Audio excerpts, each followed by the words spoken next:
Well, welcome to Love Yourself Loudly. I am your host, Perry, and today I have a wonderful guest.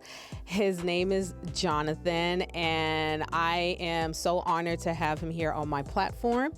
And I just want to dive into his lifestyle, his music industry, how he helped the community.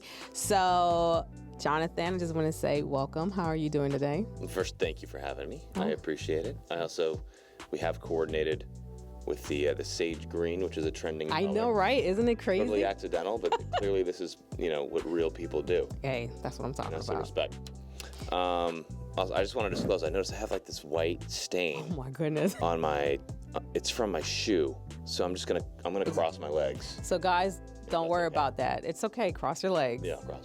So let's dive into it, because I sat and did a lot of research. So my first questions to you, this is gonna be about your lifestyle. What's one lesson fatherhood has taught you that no other experience could? It's an unbelievable question. I would say, I think like the question is almost the answer. It's like fatherhood teaches you things that you could never learn, period. And like there's really no way of preparing for it. Okay. And it's a different kind of love and appreciation than anything you'd ever experienced, like whether it's for your parents or your spouse or yourself. Like it's inexplicable.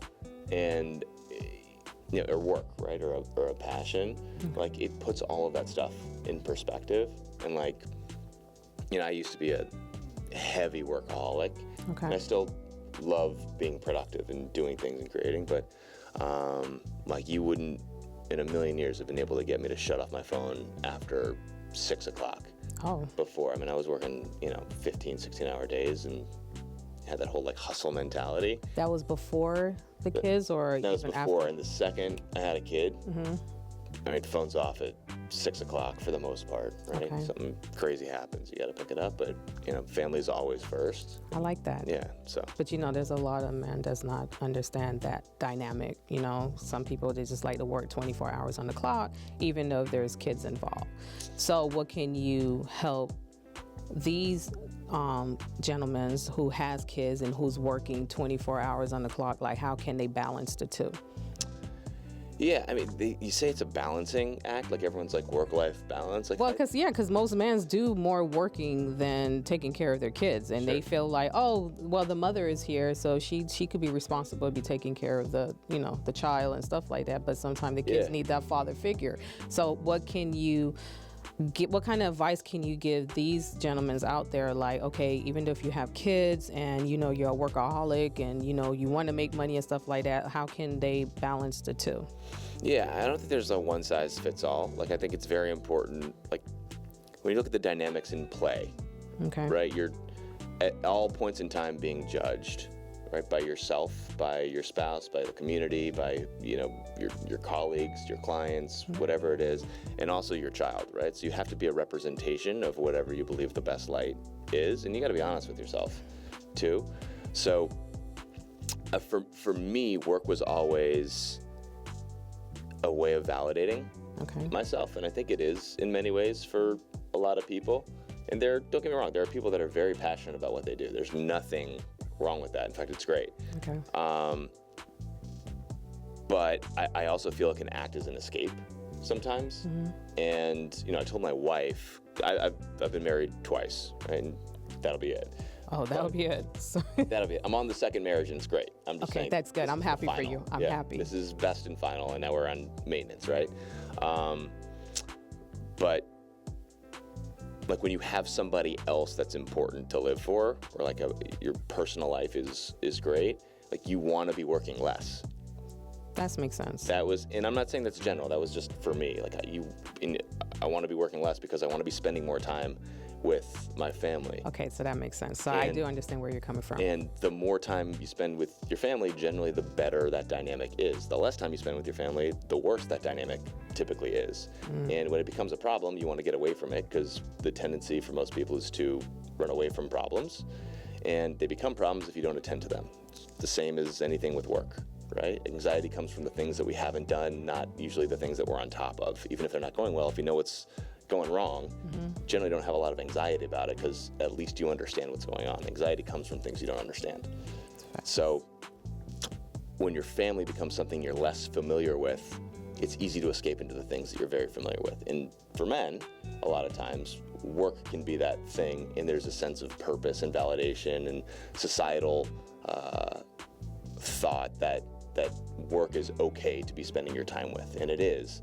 But it doesn't need to be everything. Gotcha. Make sense? Makes sense. Yeah. Thank you. So what's one interesting thing about you that your followers may not know? I've got one I can't share yet. And you're probably gonna pry, and it's just not gonna come out.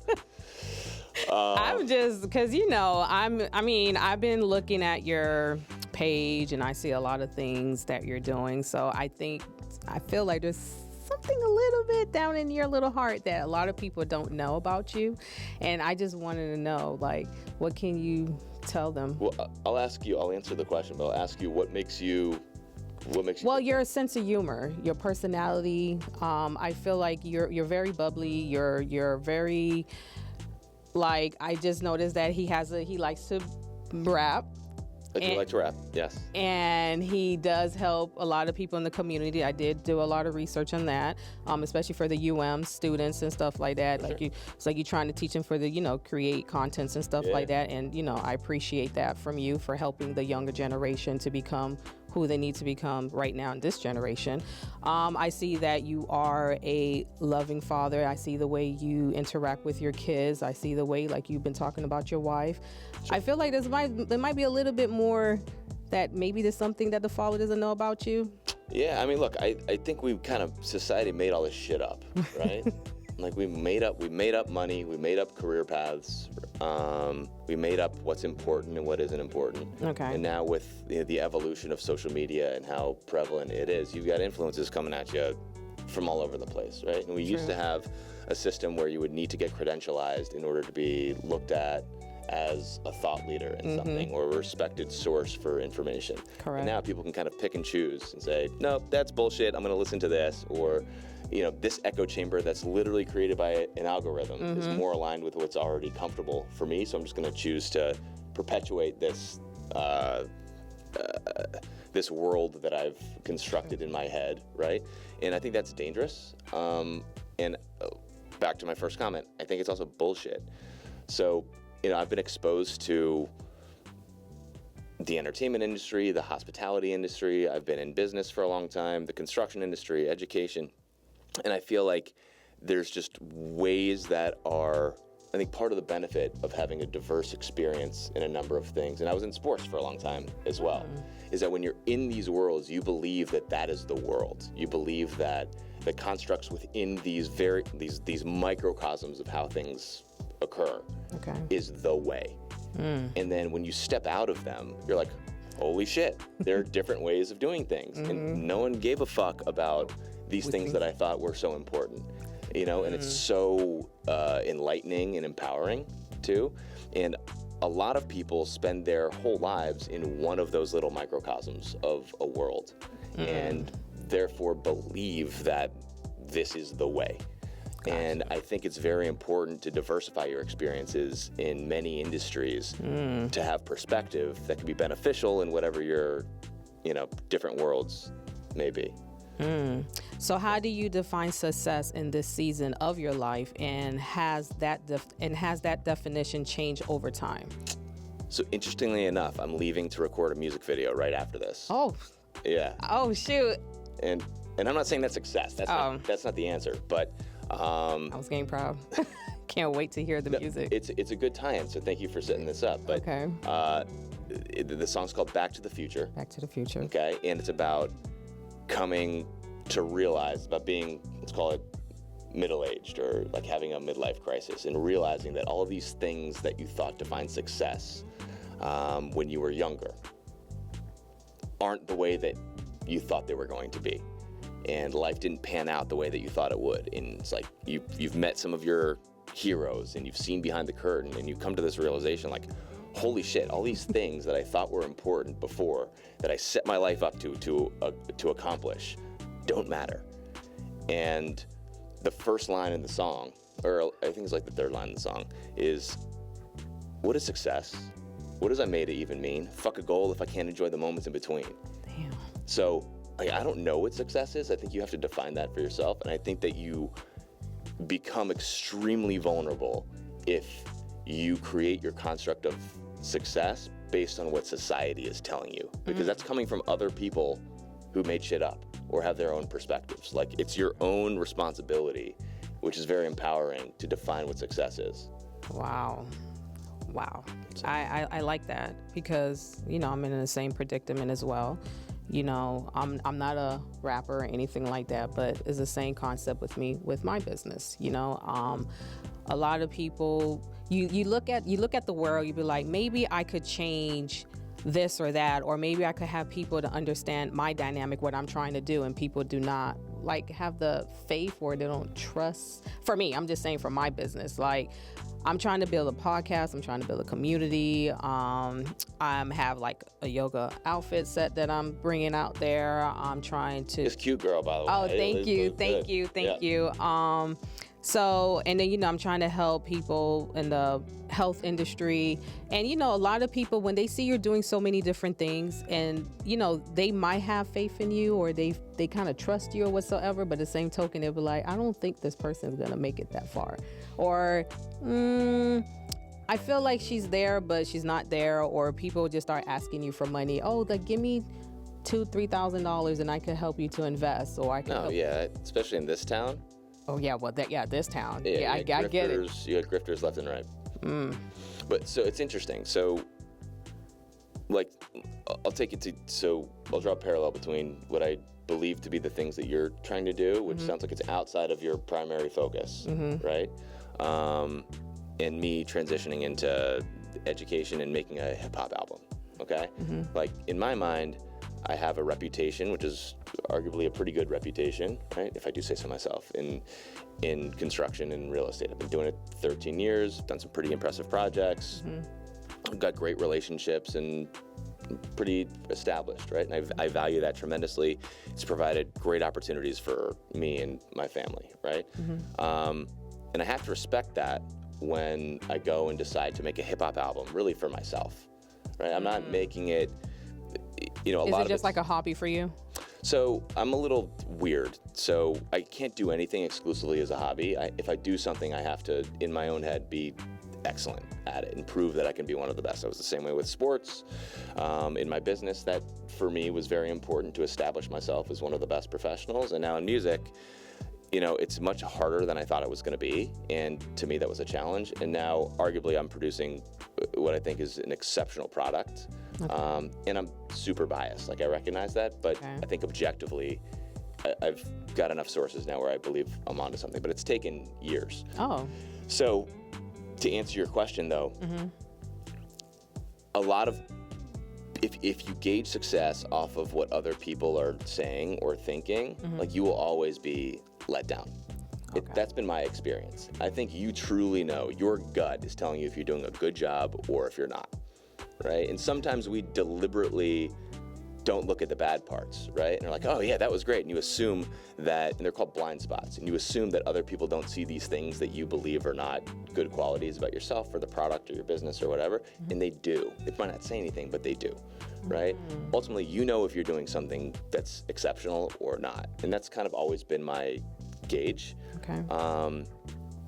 So there's also something to be said, like, for me, success is taking risks, putting yourself out there, being incredibly honest, and allowing other people to judge you, and really being immune to the judgment, right? And being your own validator. I think that is extremely empowering. I would say losing is being so dependent on the feedback you get from other people. That to me is just a loss. It is a waste. It's a sad existence.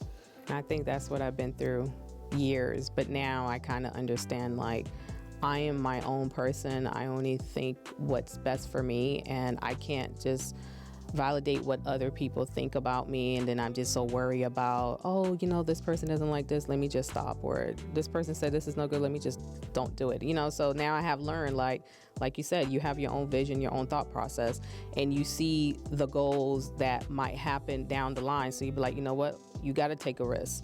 Sometime, prior, it was hard for me to take the risk, because every time when I'm trying to do something and then it doesn't come out my way, and then I get disappointed, I get like out of range, and I'm like, oh my gosh, I wasted X, Y, and Z, and this didn't come out the way I wanted to. So now I just realized that I got to take my time, because I was the type of person, like, if a person say something to me, they're like, oh yeah, we could do this, I'm like, yeah, I'm down, and then things doesn't happen the way I wanted to happen. Yeah. I'm just like, darn, what's going on? I spent so much money. Like, why this is not working? So I have learned a lot, and I kind of understand on your aspect. Like, you just gotta be, when you're doing something, you just gotta be driven. That's your goal. This is what you want to do. It's good to take backlash, or people are observing. Yes, you're right. People are watching you. Sure. They're not saying anything, but in the back of their mind, they could be saying a lot of things. So instead of them coming to you to be like, you know what, Jonathan, I like what you're doing. I appreciate it. Continue doing what you're doing, and you're gonna make it there. I think it's super important to have like a really good circle of, whether it's friends or family or colleagues, who will give you their honest opinion in an effort to be supporters of whatever you want to do. And I think a good circle is not just a bunch of yes men. Like I've seen a lot of this with clients, or just people in entertainment or hospitality. Like a lot of people surround themselves, whether it's deliberate or not, with people who just agree with them. And I don't know if they've created a culture of fear or what, or they just pay everyone too much money, but that is not beneficial. You want a close-knit group of humans who want the best for you, who will give you an honest opinion. Be like, look, dude, that sucks. Don't do that. Or that's a horrible idea. Don't even start. Or listen, I don't love what you put out, but if you want to keep doing it, like, go for it. These are some people I'd connect you with, and you should probably get some advice, or these are some resources. Like, you got to have a tight group. That for me has always been, like, I'm incredibly fortunate to have amazing friends, and I've had mentors in my life, and they've been super honest with me, and I think that's like number one. Like, you got to have that circle that you can go back to. I'm like, guys, I'm trying this out, I'm a little scared, and they'll be like, go do it, man, fuck everybody else, do it, and then when you do it, they're like, all right, maybe you shouldn't do it like that. But you want those people that you can trust, right? They're not judging you, they're giving you the feedback in an effort to help. I like that. So what advice would you give to someone who wants to start doing all sorts of interesting like you? Just start. Like, you're gonna fuck it up 100%. Like, you're gonna fuck it up. You're probably gonna not like the first X amount of iterations of whatever you do, but getting reps is so important, because unless you're, I don't know, like, insert like noun or adjective or whatever, but like, you can't help but learn. And like, generally people don't enjoy failing or doing shitty things, so they'll naturally get better. I would say just start. And like, when you're younger, and I don't know much about your childhood, and we don't need to go into it, but if you have parents that like don't let you quit things, that's how my parent was. Okay, so you understand it. Yes, like, that is such a valuable skill set and tool, and even in our older years, like, I'm considering this our older years. I know, like, well, I don't know, because I don't know how old you are, but I know I'm in my 40s. Yeah, I'm in my older years, and definitely younger than I was. So, but yes, but in my younger days, my parents were very strict. They were into making sure that anything you want to do in life, you could do it. Like, they never kind of discourage you or making you feel like, oh, don't do this and don't do that. My parents was putting me into so many things, like ballet, gymnastics. I was in drama. I was in the mime. I was in the choir. It's like, I was in a band. I was playing the piano. I was doing so many different. So, I mean, and they had their own business. So I think that's where I had my driven into business, is like, okay, because my parents were in it, so I could do it too. So that's Sure. how I kind of grew into it. But unfortunately, right now, I don't have my parents. So it's like I only have like my sister. So it's just between me and her. So we're just trying. Your So sister's right there, right? I know, yes, Yeah, yes, she's she always is. here. You guys are.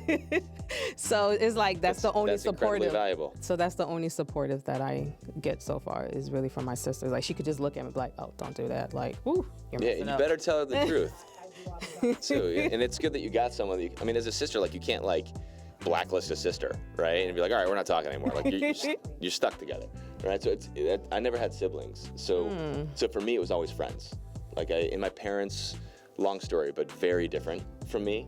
So I never really had that, like my dad is my idol thing. My dad's a fantastic, loving man, right? But Okay. he was never someone I looked up to, and I say that just in a very honest way, right? And that may be subject to criticism, but I'd be lying if I said anything else. So for me, I always sought out mentors and like validation from friends and friend groups, and for me it was sports. Like the second I got good at baseball, I was like, I'm doing baseball. Like I want to do this, and became very good at baseball. And but it took a long time, and I think it's easier to fail and keep going and fail and keep going and not quit when your parents are forcing you to do it at a young age. I think it's very easy to quit something when you're older and you True. Because right? it's your money. You can do whatever you want to do. But when your parents is paying for it, you can't tell your parents not. Well, I can't tell my parents not. You talk about money, but it's really your time. Like money, I think, like, yeah, you probably end up spending money on it. And it kind of sucks that money is kind of a proxy of like, is this working or not? But it's really your time too. And as you get older, you have more responsibilities. So it's easy to say, you know what, this is too much time. I need to be handling these other things that are probably making you more money, right? And then that's an easy kind of crutch to say, this is why I'm going to quit this. Oh, true. Right? What the challenging thing is to be like, listen, this is hard. I need to balance it. And if I get through this period of time where I'm not producing anything good, and I could be spending that time on something that I know will produce me money or be a good product, right? If you get through that period and then you start producing something that's really good, one of my oldest mentors told me, he's like, the first time you do something, there was a specific task. He's like, the first time you do this, it's going to take you 15 hours. And the second time you do it, it's going to take you 14. And then it's going to take you 5. And then it's going to take you 2. And it's going to take you 1. It's going to take you 5 minutes. And then you're just going to know what to do from the get-go, and you're going to tell someone else to do it. And it's the same thing with doing new shit. Like how long, you didn't even know how to set up the cameras in here. No, I didn't. And I'm not going to lie to you. I did not know how to do none of this. That's why I had you. But and you probably looked at me. And you're like, man, this guy knows how to set up the camera. I know, right? It took me fucking 3 hours to set these cameras up the first time I was in here. Oh, wow. Super frustrating. I was like, well, I'm an idiot, And by the way, the cameras were on, so I was like looking at the cameras. I was like, I'm a moron, right? It's almost like a mirror. Like I'm getting immediate feedback from myself telling me I'm an idiot. Oh, my gosh. And then you're like, well, I hated that. And if there's other humans who can manage to do this, well, like, fuck, I can figure this out. And now it took me 5 minutes, And it's the same thing with social media, or, you want to be a therapist, or if you want to, get into hip hop music, it's the same thing. You just need reps, and you're going to continue to suck at something if you don't have the reps. So since you say hip hop, Yeah. what is your nickname for your hip hop? It's Weislow. So why did you call it Weislow? So I was going to just be Jonathan Weislow. I was like, let me just do my name. And then I was like, I need to differentiate that persona, even though it's very honest and it's very the same, but I need to differentiate that. Like, one, because I don't want to mix it up with my LinkedIn profile, right? And 2, because it stems, my interest in hip hop actually, well, I've always loved music and I've loved storytelling, but I would rap a lot in college. Like, I would be the guy in the locker room who was always doing raps, and I'd be the guy at the parties who was rapping. Really? And yeah, and never in my mind was I like, yeah, let me be a hip hop artist. Like, I was led to believe that wasn't a real career path. It was like, get your college degree, get your master's degree, prove yourself as a credentialed professional, and then go into corporate world and do the thing and make a bunch of money. And I was never led to believe that was a legitimate career path. But now I realize, like, if you do anything really well and it provides value to other people, even if it's for 3 minutes, because songs now are like 2 minutes, but if it's for a small amount of time and that provides value to people, they you can earn a legitimate living doing that, or that can be a purposeful spend of time, right? And I stop short of saying like a career to make money, because I don't think that should be the purpose behind everything. I think creating quality, whatever it is that provides value to other people, should be the basis, and then money typically is a byproduct of that. But anyway, so I would always rap and stuff at parties, and I had a nickname in college. It was Weislow, and because my last name is Weislow, which everyone fucks up. Like everyone's like Weislow, like, and I'm just like, I'm not gonna lie, I might be another one too to fuck that up. Let's go. It's fine. Like anything else. Like, Okay. you fuck it up, and I'll be like, no, it's Weislow, and you'll be like, oh, cool, Weislow, and now you know, and you won't fuck it up again, because then we got issues. Okay. So we had an equipment manager in college, GM, who's like the sweetest man, great human being. So he's been the equipment manager at the University of Miami for like 30 years. Wow. And now and you call him GM because he's the general manager of like a pretty established baseball program. He happened to have a speech impediment. And he would call me when we first started and he didn't know my last name. Weislow. And he called me Weislow. And he said it like that. So everyone on the baseball team called me Weislow. Oh, so that's where the name came from. That's it. And then that became my rap name. Wow. So I just went back to that. So I'm gonna ask you one more question before we wrap it up. Yeah. So since we were talking about hip hop, you describe yourself as a semi-pro hip hop artist. So what role does music play in your life today? It's pretty prevalent. Like for me, I've always been I love movies, I love music, I love the arts, I love storytelling. Naturally, my brain, I've always been pretty good with vocabulary and linguistics, and like it's just come naturally to me for whatever reason. And so I've always, and like I think rhyming is fun. So I've never been like a big like journaling manifestation. Oh, I love that. Which is great, by the way. It's great. There's a period in my life where I did it a lot, and I think it has value. But to me, like the art of taking your stories and telling them and crafting them into a lyric or a verse, like that to me is so much fun. Other people are like, that's fucking stupid. Like I would never do that. To me, it's fun. So it's been a great cathartic outlet for me to tell a lot of my personal stories. And I also feel like if I just kind of set up shop, right, to people, and I was like, guys, here's my life, right? And I would like you to hear about my life and the things I've been through, and what was me, and hopefully you can learn from it. Like that's like, then I'll write a fucking autobiography, but I don't feel like I'm interesting enough for people to buy my autobiography. But I feel like music is such a cool medium that it's easy to listen to. It gets respect if it's done well. You can do things like music videos with it. And like historically, it's just been a great way for artists to tell stories in messages. So for me, it was a great outlet personally to do. And I feel that by putting my personal stories or my perspectives into music, they can be received better by an audience who probably doesn't know me very well. Thank you. So I just want to say thank you so much for coming out here and taking your time to be on my platform to talk about your life, your music, and your journeys, and I appreciate it. Can you explain to my audience, if they want to reach you, where can they find you? Yeah, I'm not going to give out my cell phone. No, I'm aware of that. Probably. We are not getting that. I'm sorry, but go ahead. Tell them where they can reach you at. Yeah, my Instagram. What is my Instagram? Weislow. Hold on. What is my Instagram? John Weislow. Jon Weislow that's my Instagram. All right. So guys, you hear that? If you guys want to check out his music and you want to reach out, there you go. So I just want to say thank you so much for watching my channel, and I will see you guys next time. Bye. Cool. Thank you so much for having me. You're welcome. I appreciate it. No problem.